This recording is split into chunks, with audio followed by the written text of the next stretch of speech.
सर्व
I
want it.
Arriba वाजवावी उभी उभा राहावी वाटती चालावी पंढरी भगवंताच्या घरात जाण्यासाठी देवाला आपलं करण्यासाठी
लेकोराचे हित वाहे माऊलीचे चित्त ऐसी कळवळ्याची जाती करी लाभावी न प्रीती पोटी भार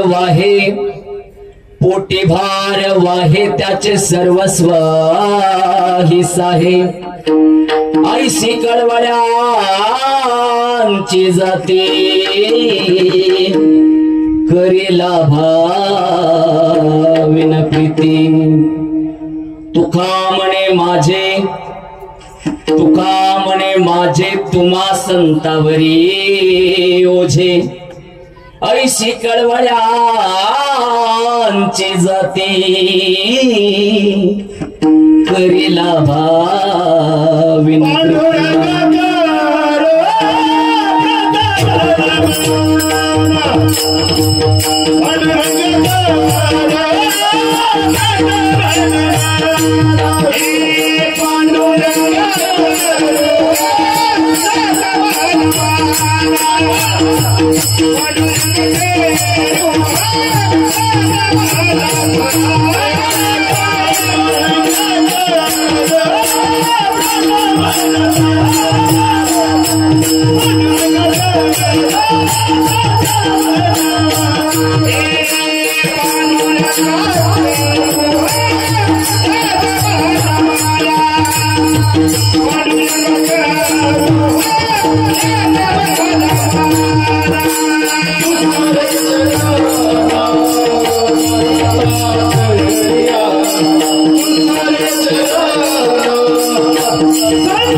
पांडुरंगा करू प्रथम नमान, दुसरे चरण संताची या, त्यांच्या कृपाधाने कथेचा विस्तारू. बाबाजी सद्गुरुदास तुका जयांचे केले असता स्मरण, होई सकल विद्यांचे अधिकरण. ते जीवन दुसरी चरण श्री गुरूंचे ते नमस्कार. नमो सद्गुरु तुकया ज्ञान दीपा, नमो सद्गुरु सच्चिदानंद रूपा, नमो सद्गुरु भक्त कल्याण मूर्ती, नमो सद्गुरु भास्करा पूर्ण कीर्ती।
सेवेलागी सेवक झालो, सेवेलागी सेवक झालो, तुमच्या लागलो निज चरणासी। ऐसियांचा पदर धरा, जेने देव येईल घरा, ऐसे पदराचे धनी, साधू संत ऋषी मुनी।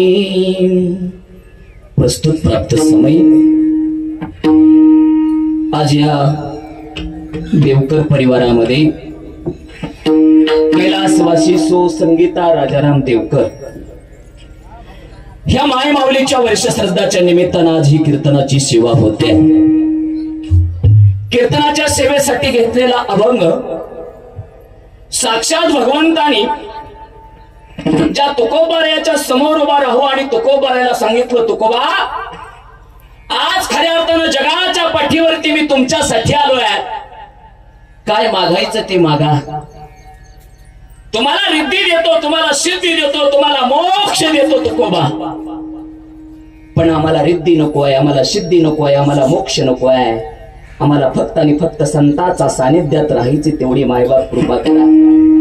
हे सामर्थ्य ज्यांच्यामध्ये आहे, 13 दिवसाच्या अनुष्ठानानंतर ज्यांची गाथा इंद्रायणी नदीच्या पाण्यावरती तरंगू लागला, हा पुरुषार्थ ज्यांच्यात आहे, या जगाच्या पाठीवरती सहज ही वैकुंठाला जे गेले, असे आमचे जगद्गुरु वंदनीय संत तुकोबारायाच्या गाथेमधला 4 चरणाचा साधा सोपा संतांच्या दातृत्वाकडे जाण्यासाठी आईच्या मातृत्वाचा दाखला देणारा हा अभंग विठ्ठल।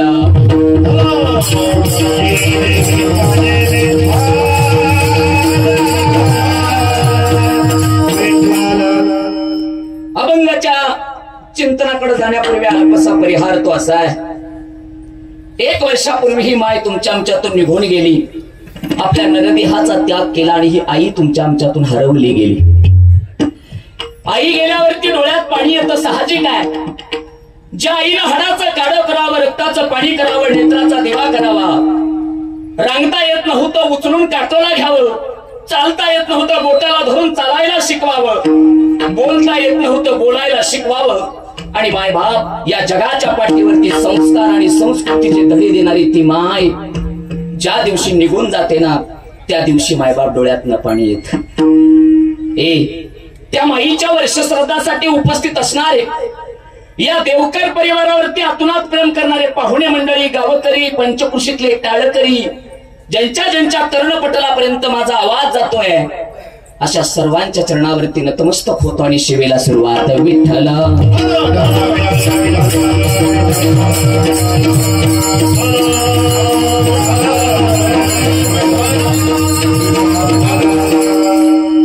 या विश्वामधील प्रत्येकाला प्रेम पाहिजे। आता लक्ष द्या, जन्माला येणारा जीव सुद्धा प्रेमच मागतोय, अवताराला येणारे संत सुद्धा प्रेमच मागतायत। एवढंच नाही, ज्या भगवंताने तुम्हाला आणि मला जन्माला घातलं तो देव सुद्धा प्रेमाचा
थोर प्रेमाचा भुकेला हाची दुष्काळ तयाला.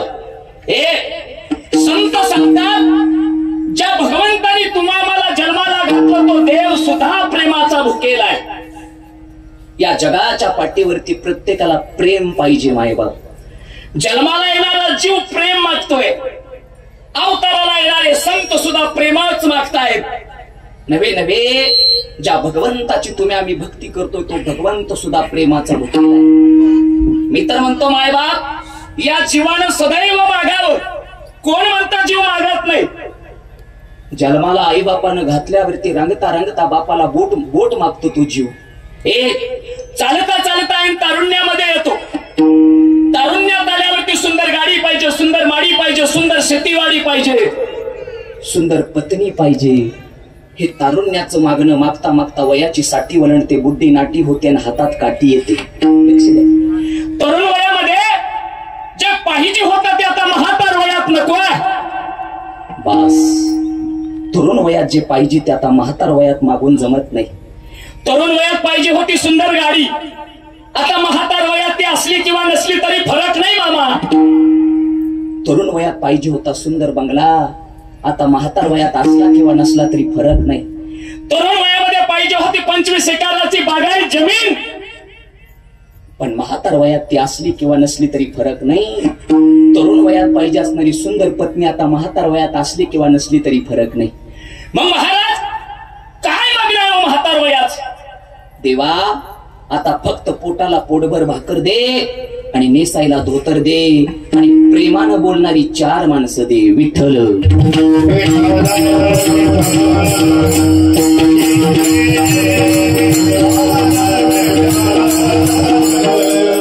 बालपणात आईकडे प्रेम मागितलं, तारुण्यावस्थेत पत्नीकडे प्रेम मागितलं आणि म्हातार वयात समाजाकडे प्रेम मागायला लागलं.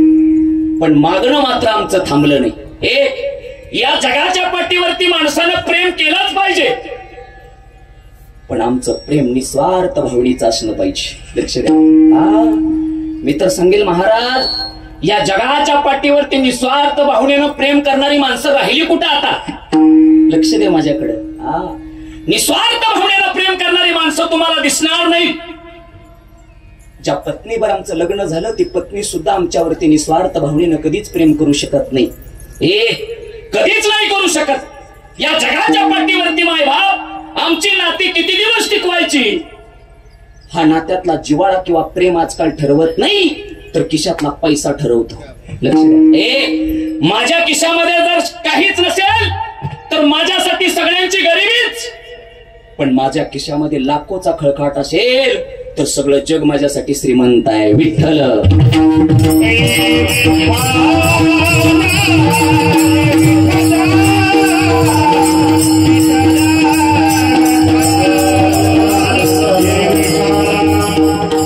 कधीतरी निस्वार्थ भावनेनं प्रेम करता आलं पाहिजे मायबाप. पण आम्ही निस्वार्थ भावनेनं समाजावरती घरातल्यांवरती कधी प्रेम करत नाही. काय निस्वार्थ भावनेचं प्रेम असतो? आजकाल सगळीकडे प्रेमामध्ये स्वार्थच आहे. सुनबाईनं सासूला सांगितलं म्हणे सासूबाई हळदी कुंकवाचा कार्यक्रम आहे बर. एक काम करा, काय तुमचा शालू तेवढा आम्हाला घालायला द्या. हो लक्ष द्या इकडं. सुनबाई सासूबाई इकडं बघा. सुनबाईनं सासूबाईकडे सांगितलं, सासूबाई हळदी कुंकवाचा कार्यक्रम आहे, मग तुमचा शालू तेवढा आम्हाला घालायला द्या. आता सासूचं सुनाचं पटत नव्हतंच, पण ना इलाज होता सासूला. आजकाल तसं सासवांना लय ना इलाज आहे. लक्ष द्या. सासूबाईनं सुनबाईला शालू दिला, सुनबाईला अंगावरती शालू घातला आणि सासूबाई आणि सुनबाई हळदी कुंकवाच्या कार्यक्रमाला गावात फिरू लागल्या. लक्ष द्या माझ्याकडे. आता सासूबाई तर काय वजनात कमी नव्हती, गावची सरपंच होती ती. लक्ष द्या. गावची सरपंच ज्याच्या दारात जाईल तो म्हणायचा अक्काबाई या या या या बसा बसा खुर्चीवरती. सासूला लोक खुर्ची द्यायची, पण सासू खुर्चीवर बसत नव्हती. सोनाला म्हणजे मालूला बसवायची, मालू तू बस खुर्चीवर. आता लक्ष दे. पहिलं घर झालं बाबा, दुसरं घर, तिसरं घर. जिथं जाईल तिथं सासूला खुर्ची, पण सासू आपल्याला खुर्ची घेत नव्हती, सुनाला द्यायची, मालूला. आणि हळदी कुंकू झाल्यावरती मैत्रीण म्हणली अक्काबाईला, का वा अक्काबाई? नाही लय टेंब्यानं सांगायचा माझी सुनाशी, माझी सुनाशी, माझी सुनाशी. पण ज्याच्या दारात जाईल तिथं खुर्ची तिला देता इतकी काळजी का सुनाची, इतकी काळजी मालूची? ती म्हणली अगं येणे आहे तू, अगं काळजी मला मालूची नाही, मग मालूनी घातलेल्या शालूची.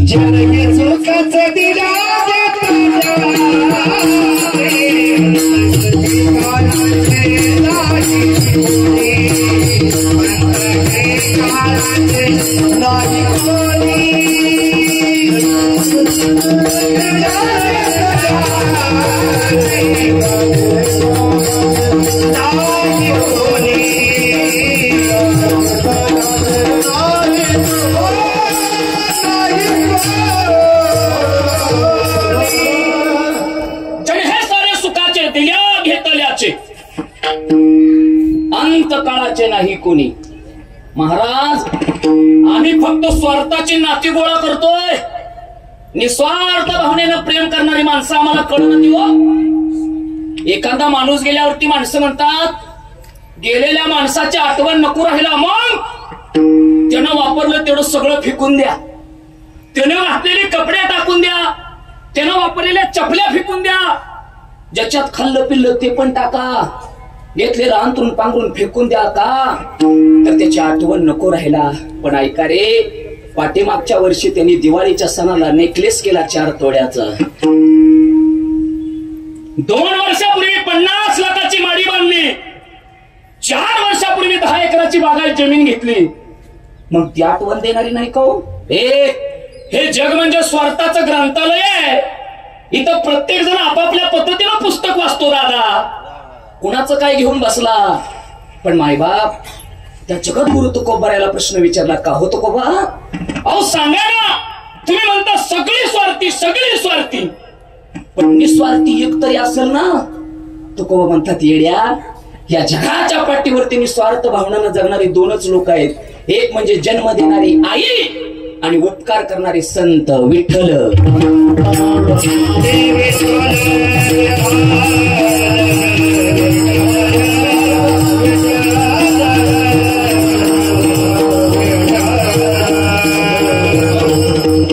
तुकोबा सांगतात भल्या माणसा, जन्म देणाऱ्या आईचं मातृत्व कळालं पाहिजे आणि सदैव सावध करणाऱ्या संतांचं दातृत्व कळालं पाहिजे. जोपर्यंत आईचं ममत्व, आईचं मातृत्व, आईचं प्रेम, आईचे उपकार या 4 गोष्टी कळत नाहीत ना, तोपर्यंत कितीही जीवन जगण्याचा प्रयत्न करा, यशस्वी कधीच होणार नाही. आईचं प्रेम कळालं पाहिजे, आईचं मातृत्व कळालं पाहिजे. आणि म्हणून मायवा आजच्या घेतलेल्या अभंगामध्ये मी तुम्हाला आईचं मातृत्व आणि संतांचं दातृत्व सांगणार आहे. लक्ष द्या. संतांचं दातृत्व सांगून मी आईच्या मातृत्वाकडे जाईल. विठ्ठल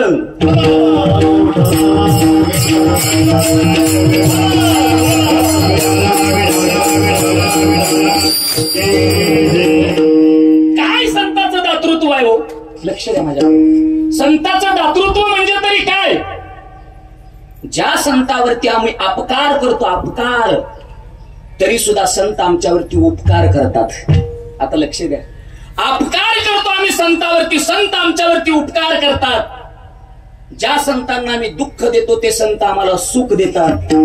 ज्या संतांना आम्ही असमाधान देतो ते संत आम्हाला समाधान देतात. अशा संतांचं दातृत्व आम्हाला कळालं पाहिजे. 750 वर्षापूर्वी इंद्रायणी नदीच्या काठावरती सिद्ध बेट आहे आणि त्या सिद्ध बेटावरती विठ्ठलपंत आणि रुक्मिणी माता, लक्ष द्या, विठ्ठलपंत आणि रुक्मिणी मातेच्या पोटी 4 लेकरं जन्माला आले. निवृत्ती दादास, ज्ञानोबा माऊली, सोपान काका आणि मुक्ताबाई. आता लक्ष द्या, निवृत्ती दादा 12 वर्षाचा, ज्ञानोबा 10 वर्षाचे, सोपान काका 8 वर्षाचे आणि मुक्ताबाई माझी 6 वर्षाची. समाजानं बहिष्कार टाकला माझ्या विठ्ठलपंतावर. ज्यानं संन्यास घेतला त्यानं गृहस्थी व्हावं मान्य नाही समाजाला आणि वाळीत टाकलं घरात मायबाप. सिद्ध बेटाच्या समोर इंद्रायणी नदीच्या काठावरती झोपडं बांधलं माझ्या विठ्ठलपंतानं. काय असतं रे दातृत्व संताचं, सांगून जातो ऐक. झोपडं बांधलं मायबाप, इंद्रायणी नदीच्या काठावरती 4 भावंड गेली तर कधी जाऊ दिलं नाही. विठ्ठलाच्या मंदिरात गेलं तर कधी जाऊ दिलं नाही. पोट भरण्यासाठी मधुगिरी मागायला एखाद्याच्या दारात जावं तरी कधी जाऊ दिलं नाही. एक दिवशी रडता रडता रुक्मिणी मातेनं विठ्ठल पंताला सांगितलं, पंत किती दिवस जीवन जगायचं असं, आपलं आयुष्य गेलं, पण आपल्या लेकरांसाठी एकदा त्यांच्याकडे जाऊन न्याय मागा. सकाळच्या 7 वाजता विठ्ठल पंत इंद्रायणी नदीच्या काठावरती उभा राहिले. सगळे ब्रह्मवृंद त्या ठिकाणी आले होते. देवा, काय झाले?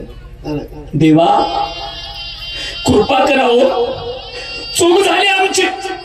आजपर्यंत आम्हाला वाईट टाकलं, आजपर्यंत आम्हाला इंद्रायणीला हात लावू दिला नाही, आजपर्यंत सिद्धनाथाच्या मंदिरात कधी जाऊ दिलं नाही, पण आमच्यावरती कृपा करा आणि आमच्या लेकरांना तेवढं धर्मात घ्यावं. विठ्ठलपंत, तुमचा गुन्हा मोठा, तुमच्या गुन्ह्याची शिक्षा ही मोठीच.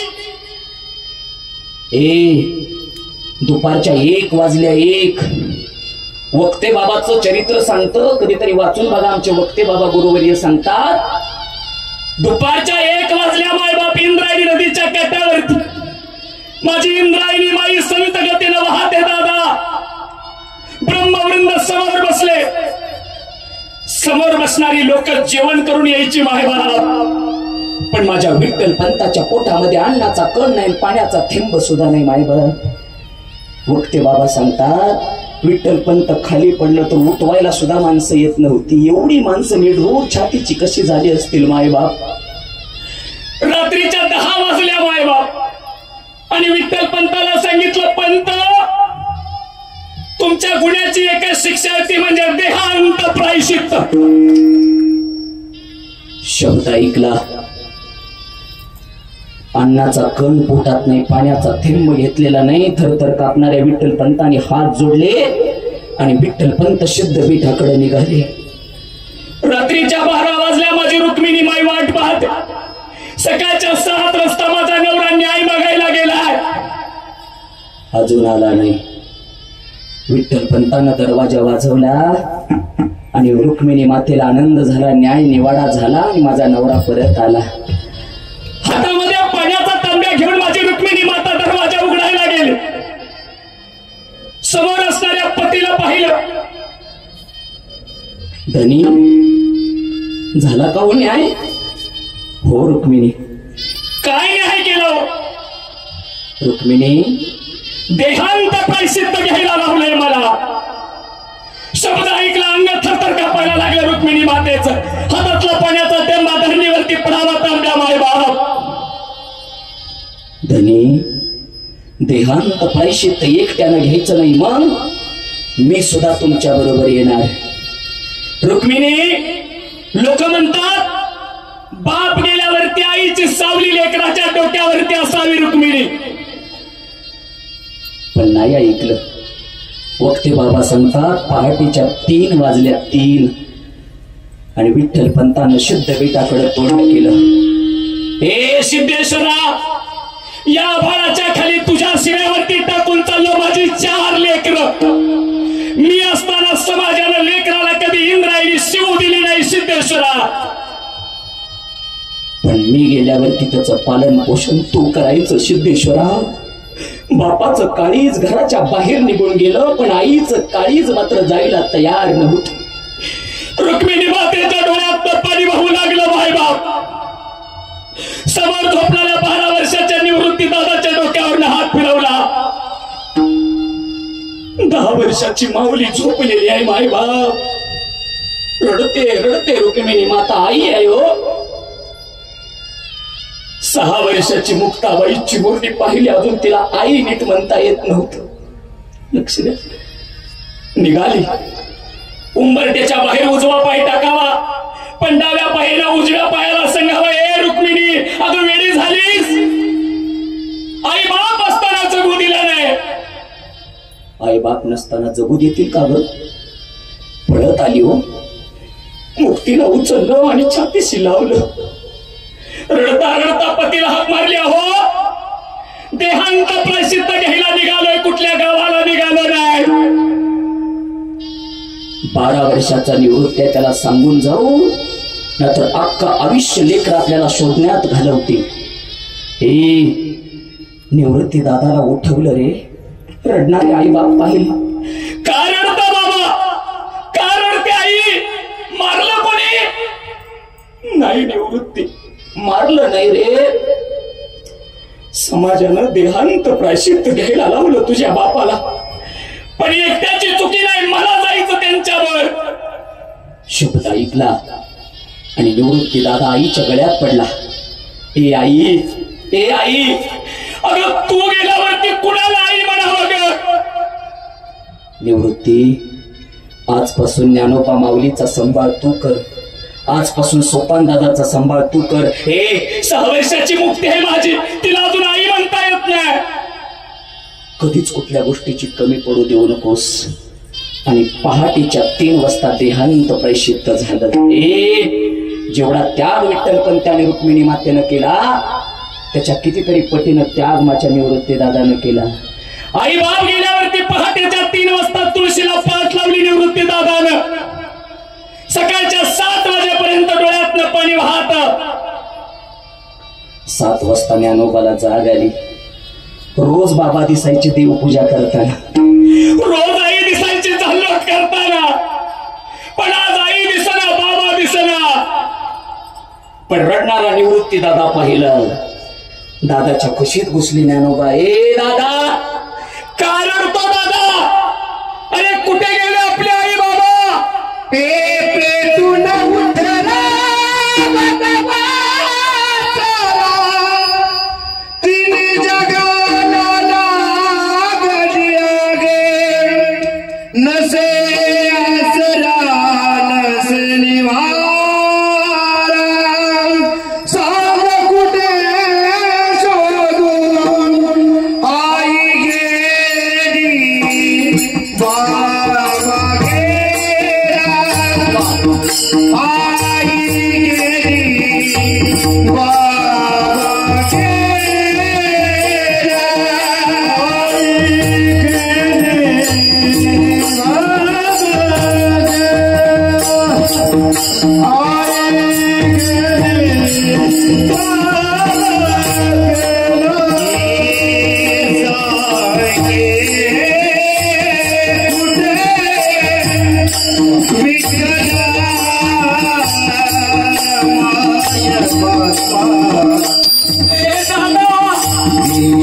गेला. कुठे गेले आपले आई बाबा? 10 वर्षाच्या ज्ञानोबाचा हात हातात घेतला निवृत्ती दादानं. ए ज्ञानोबा, आपले आई बाबा देवाच्या घरी गेले रे. ए दादा, अशी कशी गेली आपली आई बाबा? रडू नकोस माऊली, मी तुला आई बापाची माया देतो रे. 6 वर्षाच्या मुक्ताबाईला जाग आली रे. डोक्याची केस विस्कटलेली होती, अंगावरची फ्रॉक फाटलेली होती माझ्या मुक्ताबाई. रोज उठल्यावरती परत परत जायची आणि आईचा पापा घ्यायची माझी मुक्ताबाई.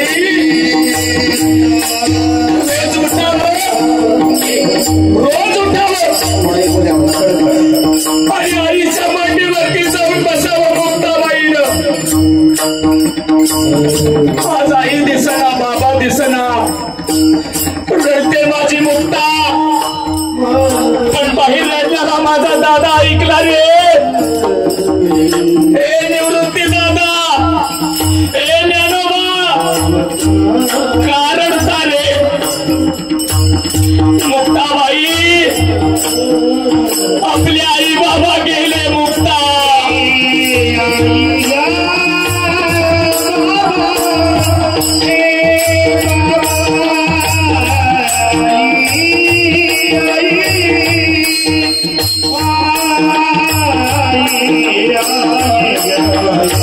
निवृत्ती दादा,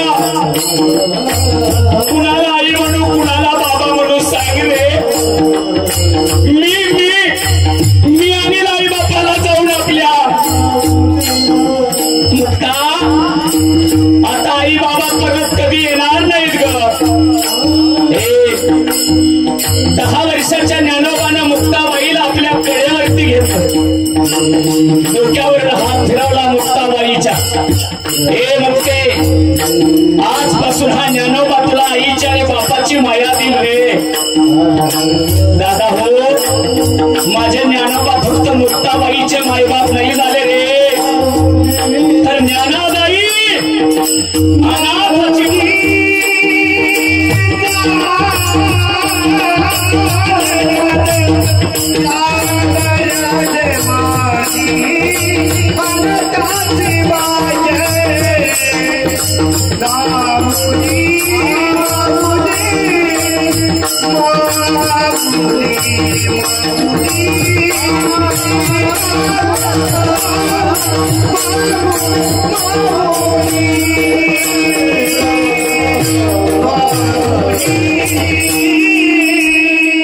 ज्ञानाबाई माझी अनाथाची माई झाली मायबाप. माझे ज्ञानोबा फक्त मुक्ताबाईचे मायबाप नाही झाले, तर अख्ख्या विश्वाचे मायबाप झाले.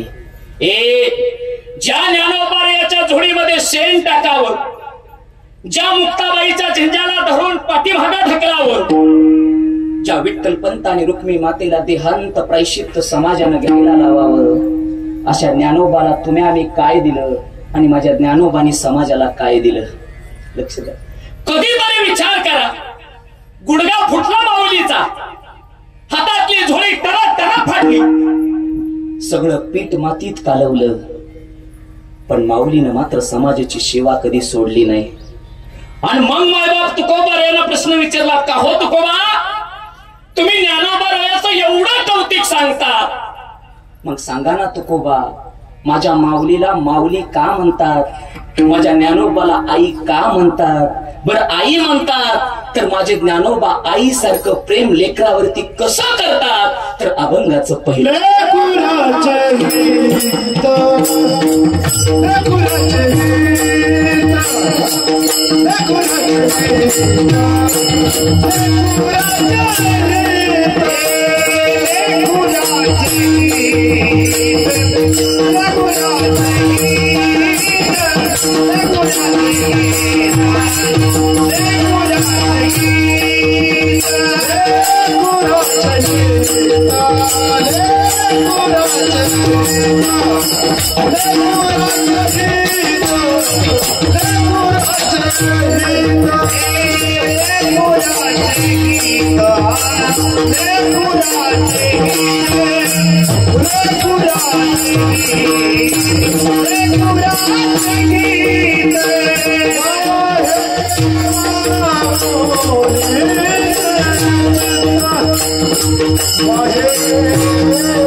लेकुराचे हित वाही किंवा जाणे माहुलीचे चित्त ऐसी कळवळ्यांची जाती करीला भावी न प्रीती. ऐका, अभंगाच्या पहिल्या चरणामध्ये जगद्गुरु तुकोबार आहे. संतांच्या दातृत्वाकडे जाण्यासाठी आईच्या मातृत्वाचा दाखला इथं देत आहेत. तुकोबार याला प्रश्न विचारला, तुकोबा तुम्ही ज्ञानोबाला माऊली म्हणता, ज्ञानोबाला आई म्हणता, मग सांगा ना तुकोबा, आई लेकरावरती कसं प्रेम करते आणि माऊली समाजावरती कसे प्रेम करतात?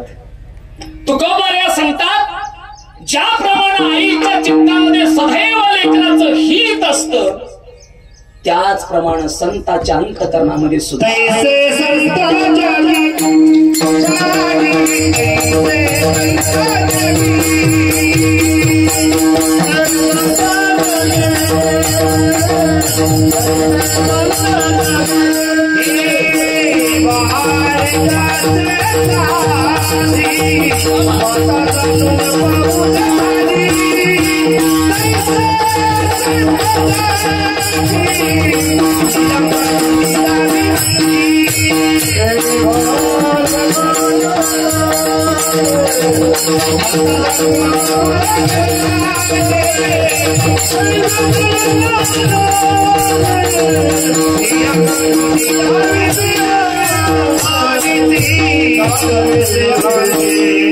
तैशा संत जगी काय करतात तर क्रिया करून दाखविते. काय दाखवतात संत?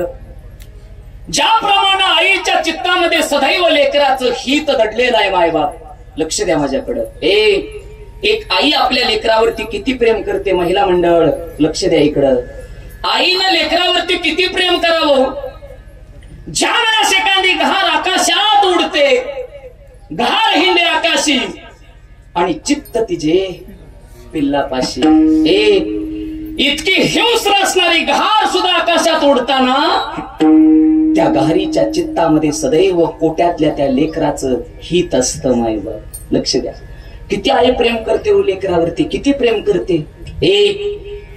आई आपल्या आबरूपेक्षा लेकरावरती प्रेम करते. किती प्रेमाळू आईचं. लहान असताना चालता येत नाही लेकराला, पण उचलून कडेवरती घेते. 9 महिने 9 दिवस लेकरू पोटात असतं आईच्या. सदैव आईला वाटतं काहीतरी खावं, काहीतरी खावं, पण आई खात नाही. लेकरू जन्माला आल्यावरती 6 महिने काही ना काही पाळावं लागतं आईला, तरी सुद्धा खात नाही. पण महाराज एवढ्या लहान लेकराला नव्हे तर 70 वर्षाचं जरी लेकरू असलं तर 100 वर्षाची आई तेवढंच प्रेम करते जेवढं लेकरू 2 वर्षाचं होतं तेवढं. पण आईच्या चित्तात लेकराचं हित दडलेलं आहे, पण लेकराच्या चित्तात आईचं हित का दडत नाही? आता लक्ष द्या. शोकांतिका या महाराष्ट्राच्या मातीचे मायबाप, जन्म देणारे आईबाप जर या महाराष्ट्राच्या मातीला कळत नसतील तर या महाराष्ट्राच्या मातीला साधू संतांनी पवित्र संस्कार आणि संस्कृती का दिली असेल? 70 वर्षाची आई काठी टेकवत टेकवत माझ्या दारात आली. वय वर्ष 70 आहे बाबा. एक हात काठीला, दुसरा हात पदराला, डोळं टिपायची ती माऊली 70 वर्षाची शेजारची आजीबाई. सकाळच्या 8 वाजता मी नाश्ता करतोय दारात. 70 वर्षाची माय माऊली माझ्या समोर येऊन उभा राहील. पदरानं डोळं पुसणाऱ्या आईकडे पाहिलं आणि लक्षात आलं आज आईचं काही ना काहीतरी बिनासलंय. महिला मंडळ उदाहरण घरी घेऊन जा, लक्ष द्या माझ्याकडे. वय वर्ष 70 आहे माऊलीच. दारात उभा राहिली. एका हातात काठी आहे, दुसरा पदर डोळ्याला. रडणारी माय पाहिली, प्रश्न केला, माय नाश्ता करतीस? हात काठीचा काढला. नको रे बाबा. बरं बरं बरं बरं बरं. मग चहा घेतीस का? नको. मग काय घेतीस? म्हातारीनं माझ्याकडे पाहिलं आणि सांगितलं, राजा सकाळच्या 8 वाजल्या तू नाश्ता करतोय, पण पहाटेच्या 5 वाजता मी उठले तरी सुद्धा मला चहाचा कप नाही. मी म्हटलं, आजी अहो घरातली साखर न कारखान्याची साखर संपली असेल साखर. आजी म्हटली, लेकरा घरातली साखर संपली तर एक वेळ मान्य करेल, पण गेली 4 वर्ष झालं घरातल्यांच्या तोंडातली पण साखर संपली. लक्ष द्या. अरे आमच्या तोंडातली साखर संपली, आमच्या रक्तात उतरली. म्हणून आम्हाला समाजाचं, आई वडिलाचं हित कळायला तयार नाही. विठ्ठल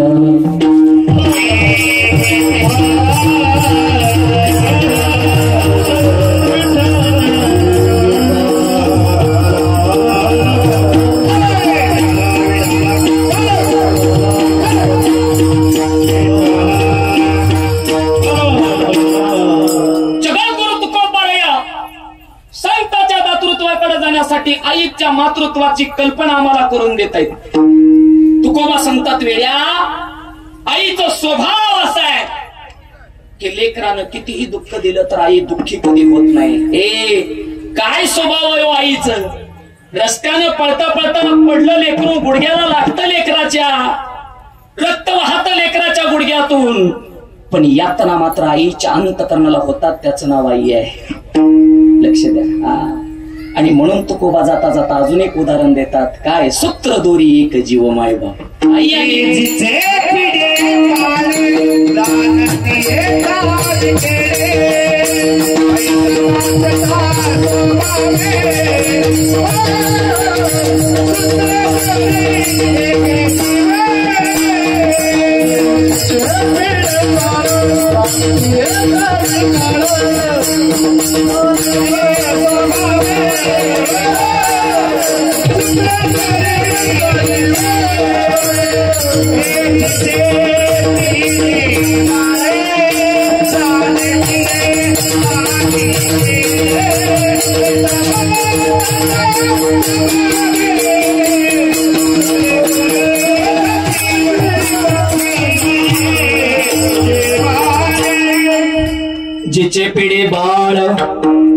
जिचे पिढे बाळ प्राणतेचा विखळ स्वभाव, सूत्र दोरी एक जीव.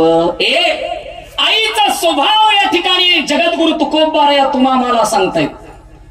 तुकोबा सांगतात, आई आणि लेकरू दिसायला जरी वेगळं दिसत असलं तर आईचा आणि लेकराचं अंतकरण एकच असतं. मायबाप लागतो गुडघ्याला लेकराच्या, पण अंतकराला कळा येतात त्या मात्र आईच्या. तिचं नाव आई असतं. तुकोबा सांगतात, लेकराचे हित वाहे माऊलीचे चित्त, जाणे माऊलीचे चित्त. सदैव माऊलीच्या चित्तामध्ये लेकराचं हित दडलेलं आहे, सदैव दडलेलं आहे, सदैव मायबाप. आणि म्हणून तुकोबा पुढे जाऊन सांगतात, या जगाच्या पट्टीवरती अनेक जाती आहेत, अनेक, पण एकच जात अशी आहे ती निस्वार्थ भावनेनं प्रेम करते, तिचं नाव आई आहे. आणि म्हणून तुकोबा सांगतात, आईशा कळवा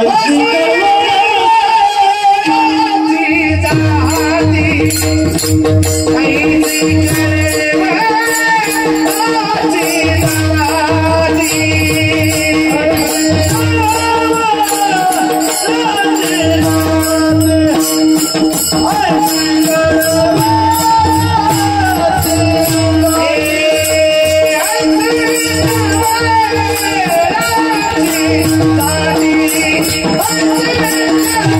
you.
ऐसी कळवळ्याची जाती करे लाभाविन प्रीती. लक्ष द्या, जगद्गुरु तुकोबा या सांगतात ऐशा कळवळ्यांच्या जाती करे लाभाविन प्रीती.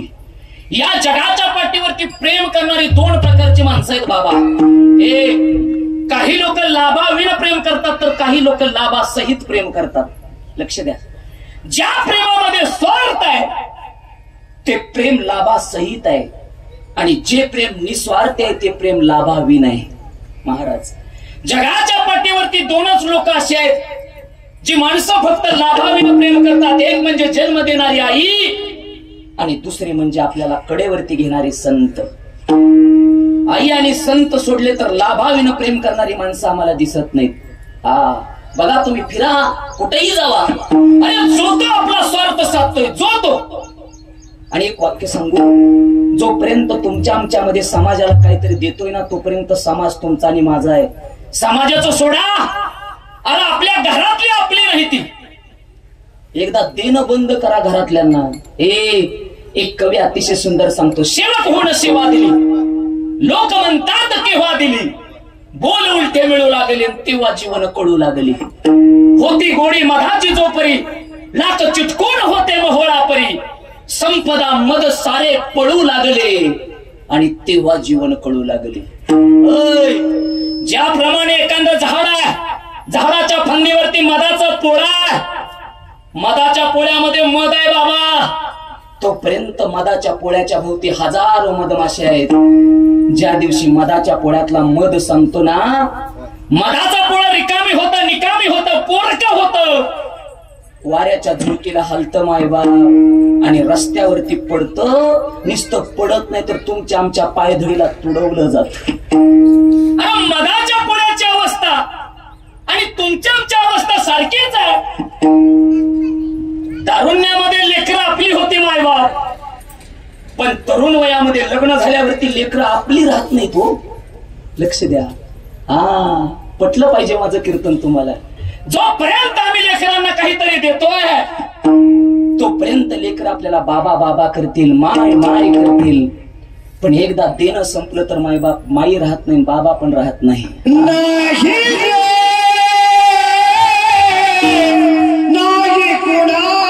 Thank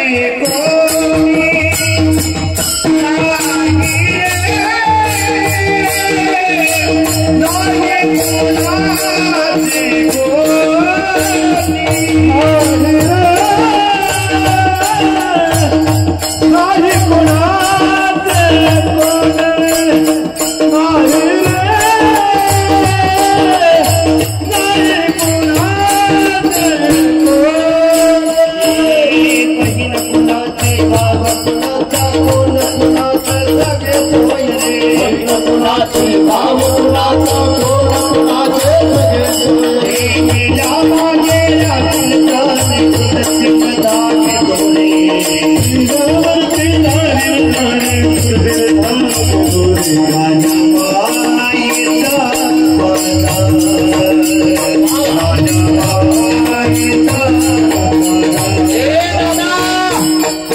सगळा मायेचा बाजार आहे. अहोरात्र ज्याच्यासाठी झटतोय ना रे, रोज प्रपंच करतोय, रोज सकाळी झोपेतून उठल्यापासून संध्याकाळी झोपेपर्यंत तुला संसाराचं वेळ आहे. पण ऐक ना दादा, या जगाच्या पाठीवरती तुझं कोण आहे? अरे बहीण कुणाची, भाव कुणाचा, कोण कुणाचे सखे सोये रे. अरे कोण कुणाचा आहे रे? हे तुकोबा रे नव्हे तर नाथ बाबाने सुद्धा मला सांगितलं, हे नाही रे, नाही कोणाचे, नाही रे, नाही कोणाचे.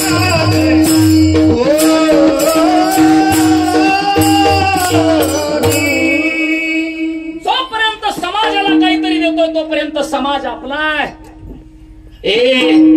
अरे समाजाचं सोडा,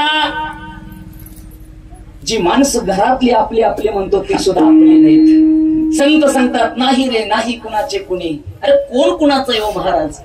कधीतरी स्मशानभूमीत जाऊन बघा, आपल्यासारखी हजारो लोक त्या स्मशानभूमीत राख होऊन पडलेत, राख. पण आम्हाला मात्र त्या गोष्टीचा स्वार्थ आहे, आम्हाला त्या गोष्टीचा अहंकार आहे. जाता जाता तेही वाक्य सांगून जाईल आज तुमच्या दारात. 50 लाखाची माडी बांधणं माझ्या हातात आहे. 50 लाखाच्या माडीला कुठून वीट, कुठून हळू, कुठला गवंडी, कसला इंजिनियर, सगळं माझ्या हातात आहे. पण 50 लाखाच्या माडीत मावशी किती दिवस राहायचं हे मात्र माझ्या हातात नाही. 10 एकराची बागायत जमीन कमावणं आणि पिकवणं माझ्या हातात असेल, पण त्या 10 एकराच्या बागायत जमिनीच्या बांधानं फेटा घालून किती दिवस फिरायचं मामा हे आपल्या हातात नाही. लक्ष द्या, आम्ही मात्र मायबाप स्वार्थ आहे आम्हाला त्या गोष्टीच. जाता जाता वाक्य सांगून जाईल, बाबा ज्या 50 लाखाच्या माडीचा हप्ता तुम्ही फेरताय ना, एक दिवस असा येईल त्याच माडीमध्ये आपल्याच नातूला एक रूम आपल्यासाठी मागावी लागेल. पटलं तर होय म्हणा, नाही पटलं तर नाही म्हणा. ऐका, परत बोलवू नका तुमच्या गावाला, पण माझं खरं आहे. ज्या 40 लाखाच्या गाडीचा हप्ता फेरताय ना, एक दिवशी त्याच गाडीमध्ये बसण्यासाठी आपल्याच लेकराला सांगावं लागेल, थोडी जागा आहे का तिथं? पटेल माझं कीर्तन तुम्हाला? किती दिवस मायबाप आमचं चालणार आहे सांगा ना. अरे जोपर्यंत स्वतःचे पाय चालतात, जोपर्यंत स्वतःचे हात चालतात, जोपर्यंत स्वतःची जीभ चालते, तोपर्यंत किंमत आहे. एकदा ते चालायचं झालं की सगळं संपून जात. अरे समाजाचं सोडा, घरादाराचं सोडा, पण ज्या शरीरावरती तुमच्या आमची सत्ता आम्ही ठरवतोय ते शरीर सुद्धा आपल्याला शेवटच्या क्षणाला साथ देत नाही.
सारे मातीचे तुझं देह मातीचा, सारे गर्व करसी मग धर्म जात पाती.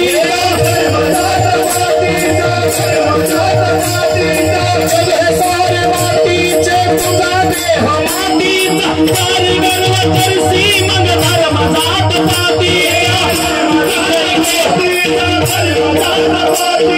भले बुरे पाप पुण्य मोजमाप मातीचा, देव तुझ्या आयुष्याची देवता पीते, देवता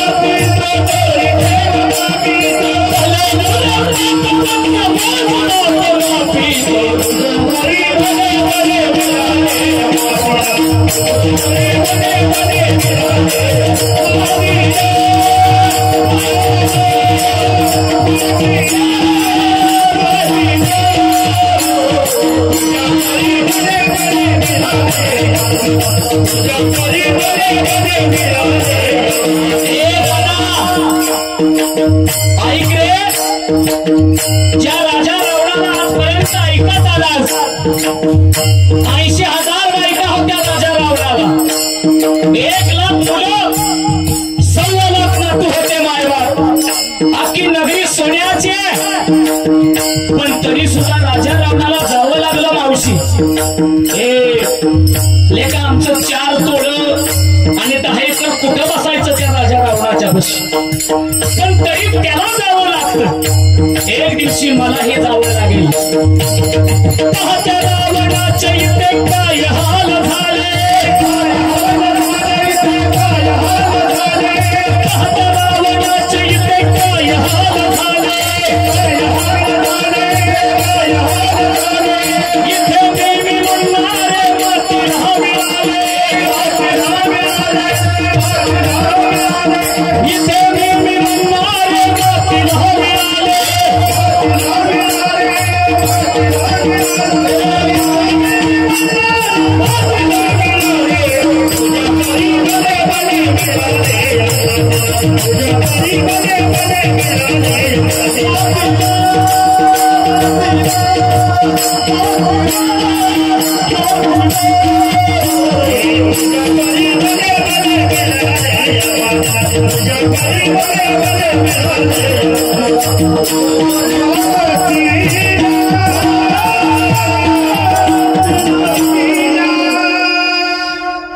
वसंताताईंच्या कळवळ्यांच्या जाती करी लाभाविन प्रीती. जगाच्या पाठीवरती प्रेम करणारी निस्वार्थ भावनेची माणसं आजकाल राहिली नाहीत मायबाप. राहिली का हो लोक? अजिबात राहिली नाहीत. लोक एकमेकाला प्रेम स्वार्थी भावनेनं करायला लागली एकमेकावरती. निस्वार्थ भावनेनं कोण कोणाच्या जवळ येणं मायबाप. एक वेळ लोक तुमच्या आमच्यात भांडणं लावतील पण प्रेम कधी करणार नाही, ही समाजाची रीत आहे. आमच्या गावात एक जण असंच होतं, त्याला भांडणं लावायची लई सवय होती. भांडणं, आता लक्ष द्या, जे भेटल त्याची भांडणं लावायचं मामा, भेटल त्याची. एक दिवशी सकाळपारी माझ्याकडे आलं, महाराज रामकृष्ण हरी म्हणे, या या या या या नाही म्हणे. मग समोरून येणाऱ्या नवरा बायकोची भांडणं लावू का म्हणे गाडीवर. मी म्हटलं सकाळ सकाळ आमच्या मागे कशाला टेबा लागतो. नाही म्हणलं तुम्ही बघाच. आणि नेवकी नवरा बायकोची गाडी समोर आली. ओय थांबा थांबा थांबा थांबा थांबा, काय झालं, कुठं निघाला म्हणे सासरवाडीला. बरं बरं बरं बरं बरं. आणि मग हागं कोण आहे? अरे बायको आहे माझी. आणि मग काल कोण होतं? विचार करा, नीटनीटकी सासरवाडीला गेली असतील का? समाज बाबा लाभाविन प्रीती कधी करत नाही, सगळी लाभासहित प्रीती आहे. तुकोबा सांगतात, भल्या माणसा लाभाविन प्रेम करणारी, जन्म देणारी माय आणि कडला घेणारी संत. एवढंच नाही, तुकोबाराय अजून एक उदाहरण देत आहेत. काय तर माथेचं उदाहरण.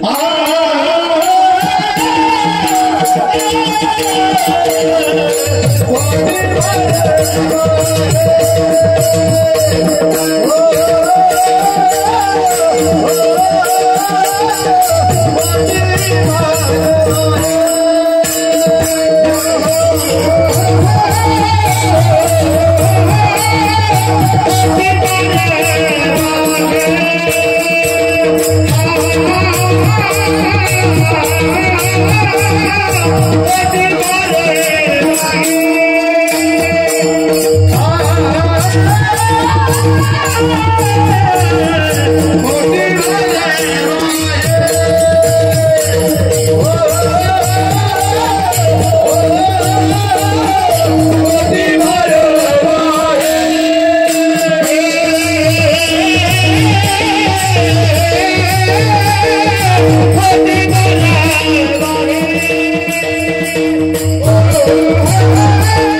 लेकराचं हित दडलेलं आहे, खरं आहे.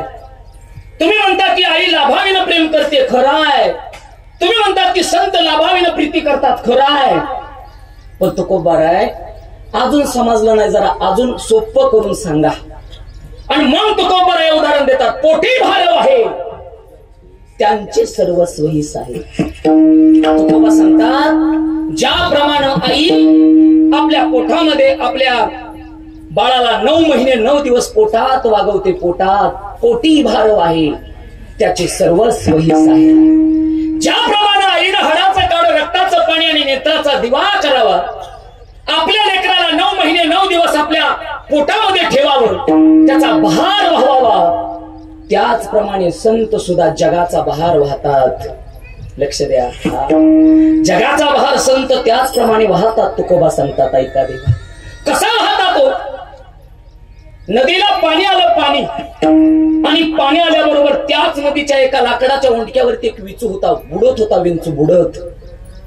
एका साधूनं तो विंचू पाहिला आणि साधूला अंतकरणामध्ये दया निर्माण झाली, करुणा निर्माण झाली. साधूनं त्या विंचवाला पकडलं, पण विंचवाचा स्वभाव आहे, विंचवाने त्या साधूला डंक मारला. आता तो रक्त वाहत बाबा साधूच्या.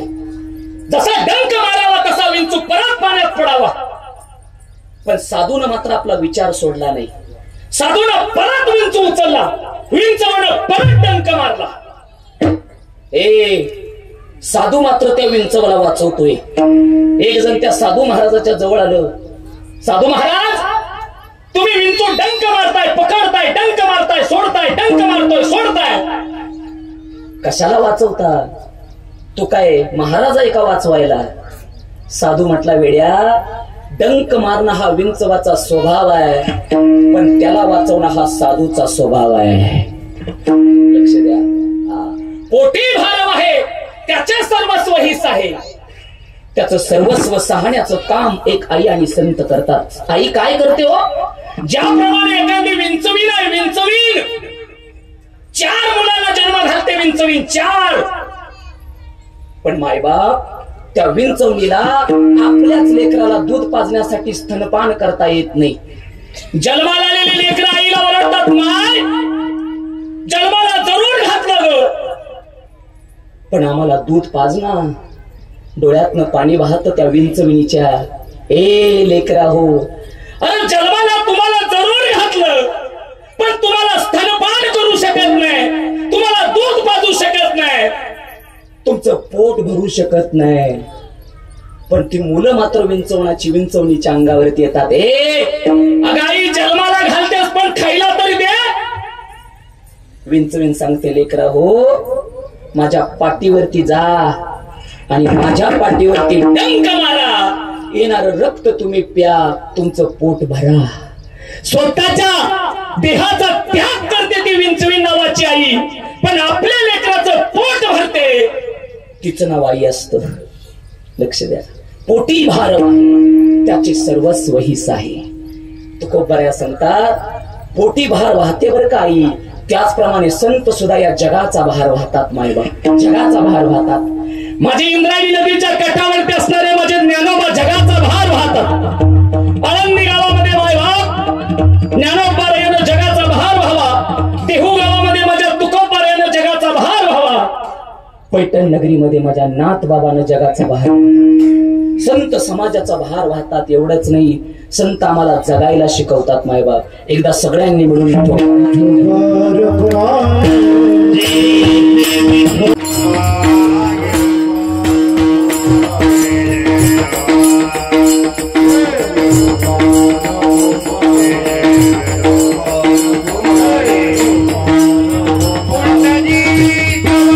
प्रीती पोटी भार वाहे, पोटी भार वाहे त्याचे सर्वस्व हिस आहे. ऐशा कळवळ्यांच्या जाती करीला भाविन प्रीती विठ्ठल.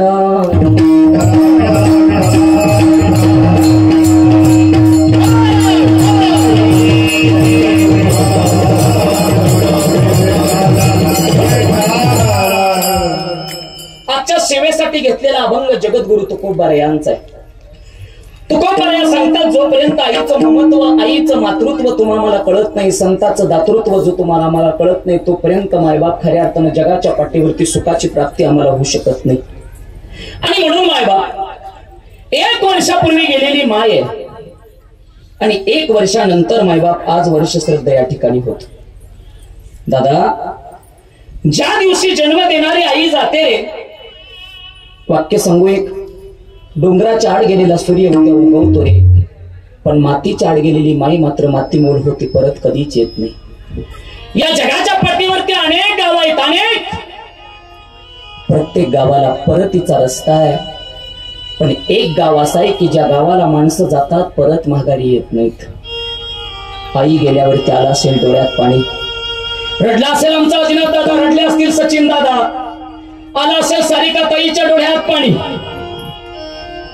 जन्म देणारी आई गेल्यावरती लेकाला म्हणावं लागत नाही, दादा तुझी आई गेली रड. आई गेल्यावरती सांगावं लागत नाही लेकीला, ए ताईडे तुझी आई गेली, एकदा रडून पहा. काय असते रे आई? आई हृदयाची हाक आहे, आई निशब्द जाग आहे, आई गुंज अंतराची, आई नाव परमात्म्याची. हा म्हणजे आत्मा, ही म्हणजे ईश्वर. आत्मा आणि ईश्वराचं मिलन करून देते, तिचं नाव आई असतं. लक्ष द्या महाराज. आणि ज्या दिवशी आई जाते ना, त्या दिवशी मात्र आईची किंमत कळते. रोज घराच्या समोर असणारी माय, रोज उंबरट्यावरती बसणारी आई, रोज पायरीवरती बसणारी आई, रोज या पठंगणात येणारी आई, रोज शेतात जाणारी आई, रोज डोळ्यानं दिसणारी आई. ज्या दिवशी डोळ्यानं दिसत नाही त्या दिवशी जीवाची घालमेल होते. दादा, हे काय असते रे आई? सांगू तुम्हाला आई काय असते. रस्त्याला चालता चालता चप्पल तुटावी आईची, पण स्वतःसाठी चप्पल कधी विकत घेत नाही. 10 वेळा त्या चपलीला खिळा मारते का? तर माझ्या लेकराची परिस्थिती फार हलाखीची आहे, तिचं नाव आई असतं. दादा, हलाखीची परिस्थिती असते. आजीनाथ माझ्या बरोबर 5 वर्ष होता कामाला. लक्ष द्या, आई गेलेल्याचं दुःख शब्दात मांडता येत नाही. काय केल्यावरती आई माघारी येते रे? काय केल्यावरती? करोडो रुपये, लाखो रुपये जरी दिले तर गेलेली आई, गेलेला बाप परत माघारी येत नाही. दादा, आईनं सर्वस्व या घरासाठी दिलेलं असतं. आईनं सगळं सगळं या घरासाठी दिलेलं असतं, लेकरांसाठी दिलेलं असतं. अंगावरची साडी फाटते रे माझ्या माईची, परिस्थिती हलाखीची असते माझ्या आईची. जाता जाता साडी फटावी शेतात, कटाला जाताना मायबाप कुठंतरी शेतामध्ये एखाद्या काटांड्याला साडी अडकावी आणि फटावी साडी. फटलेल्या साडीकडे आई पाहते रे, पण अंतःकरणातून कधी वाटत नाही की माझ्या लेकराकडे परत एकदा नवीन साडी मागावी. 10 वेळा त्याच साडीला शिवते माझी माय, पण आपल्या लेकराकडे साडी कधी मागत नाही. तिचं नाव आई असतं रे दादा, तिचं नाव आई असते. आई असते तोपर्यंत कधीच कळत नाही, पण ज्या दिवशी मायबाप माझ्या देवाऱ्याचा देव निघून जातो, माझी आई निघून जाते, त्या दिवशी माझा देवारा पोरका होतो, माझं घर पोरकं होतं. माय आईच्या पायातलं जोडवं पडलं, जोडवं. लक्ष, काही किंमत नाही त्या जोडव्याची, पण जोडवं हरवलं आईचं जोडवं. शेजारींची आली, शेजारीन आली, म्हटले अगं अक्का पायातलं जोडवं हरवलं ग, घे ना नवीन. आईनं तिच्याकडे पाहिलं, तायडे जोडवं नवीन घेतलं असतं ग, पण माझ्या लेकराची परिस्थिती अजून हलाखीची आहे. माझं पोरगं म्हणतं आई, ज्या दिवशी माझी परिस्थिती चांगली होईल ना, त्या दिवशी तुला 2 तोळ्याचा हार करतो ग.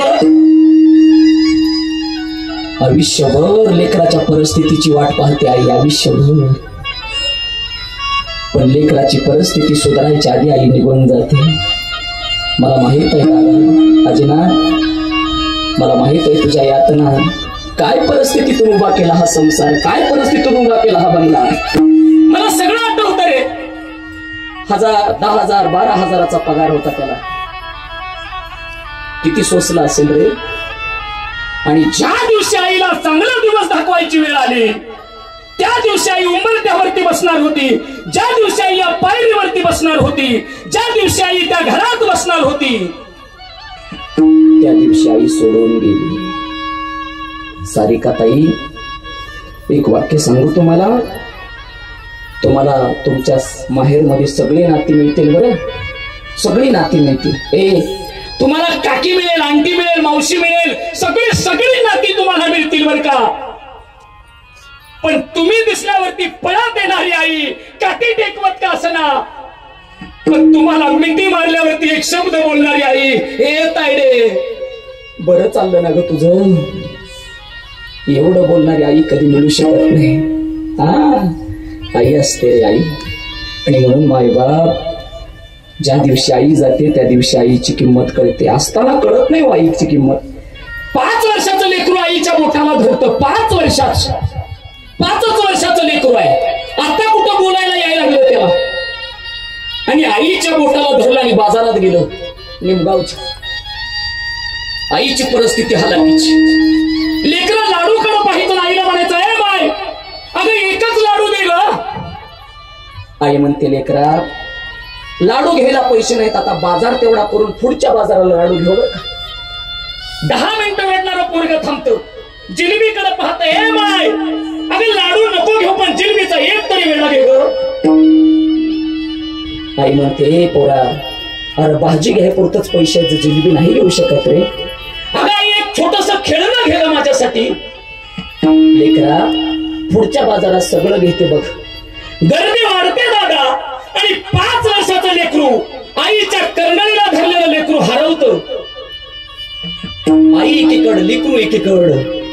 आता मात्र असह्य झालेलं लेकरू आईच्या आठवणीनं रडतं. रडणारं लेकरू कोणीतरी पाहावं. हे पोरा, अरे का रडतोस?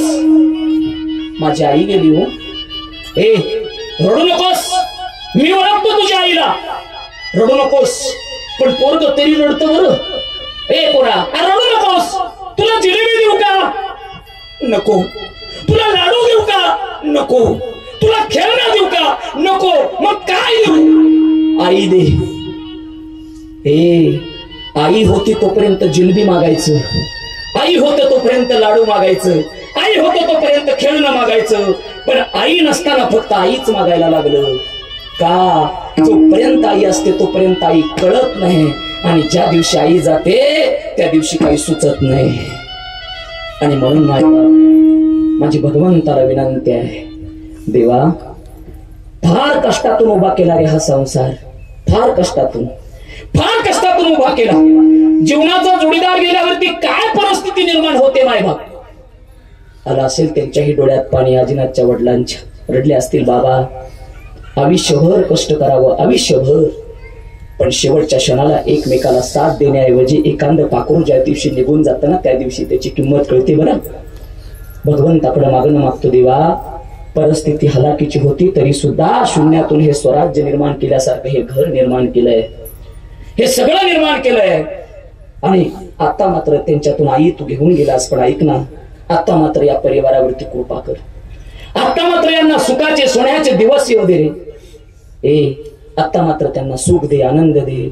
आणि गेलेल्या आईला सुद्धा आज मोक्ष दे, मोक्ष दे. आज वर्ष श्राद्ध झालं, पिंडदानाचा कार्यक्रम झाला, तुम्ही सर्वजण एकत्र आला. जाता जाता तेच मागणं मागेल, ह्या माईला मोक्ष देण्याचं काम भगवंतानं करावं. मला कीर्तनासाठी या ठिकाणी या देवकर परिवारानं बोलवलं, आमच्या आजीनाथनं बोलवलं. मी त्यांचा आभार मानतो. सेवा करत असताना अतिशय गोड साथ आमच्या गायक मंडळीने दिली. एकदा टाळ्या वाजवा त्यांच्यासाठी. अतिशय गोड पखवाज वाजवण्याचं काम आमच्या दादाने केलं, त्याच्यासाठी टाळ्या. उपस्थित असणारे सर्व पंचकृषीतून आलेले टाळकरी मी सगळ्यांना ओळखतो. बाबा तुमची नावं मला फक्त माहित नाहीत. तुमचा आभार बरं का. आज जोपर्यंत तुमच्या डोक्याला टोपी आहे ना, वाक्य सांगतो, ऐका, जोपर्यंत तुमच्या डोक्याला टोपी आहे तोपर्यंत वारकरी संप्रदाय साबूत आहे बरं का. हे अशी माणसं पाहिजे टाळ वाजवायला. अशी एकदा टाळ्या वाजवा यांच्यासाठी. ऐका, अजिबात इकडं तिकडं नाही, सदैव उभाच टाळ वाजवायला. नाहीतर आमच्याकडे सगळ्या वगान घालायच्या गाड्या कुठं मोडतील सगळ्याची. पण बाबा तुम्हाला पण मांडलं एकदम भारी. सगळ्यांचा आभार मानतो. साऊंड सिस्टीम तुम्ही तर आमची भावकीच आहे. ऐका, तुमचे आभार मानतो. गोड सिस्टीम वाजवली. आणि मायबाप हाच कार्यक्रम परत एकदा बघायचा असेल तर आपल्याच गावचे भक्तियोग इंदापूर चॅनल या ठिकाणी उपस्थित आहे. दादा तुमचा आभार मानतो, सगळ्यांचा आभार मानतो आणि झालेली सेवा माऊलींच्या चरणावरती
मस्त